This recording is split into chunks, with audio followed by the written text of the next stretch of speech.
सातारा, सांगली आणि सोलापूर या 3 जिल्ह्यातल्या 7 तालुक्यांमधील 240 गावांमधल्या क्षेत्राला पाणी देण्यासाठी टेंभू योजनेचा जन्म झाला तो 1996 मध्ये।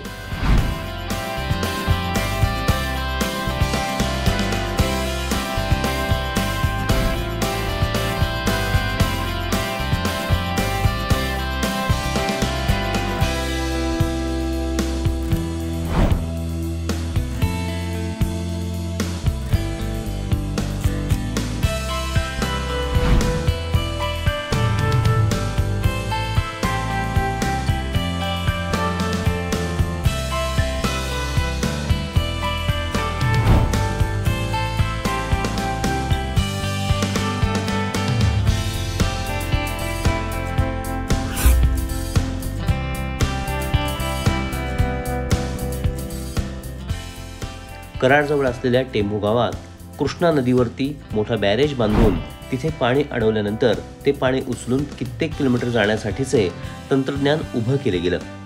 या योजनेचे एकूण लाभक्षेत्र 80,472 हेक्टर तथा एकूण पाणी वापर 22 TMC आहे।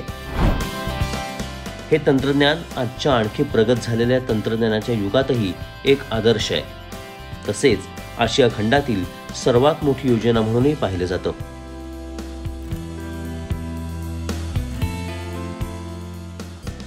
या योजनेमुळे सांगली जिल्ह्यातील खानापूर, आटपाडी, तासगाव, कवठे महांकाळ आणि कडेगाव यासह सोलापूर जिल्ह्यातील सांगोला तालुक्यात कृष्णा नदीचं पाणी पोचलेलं आहे।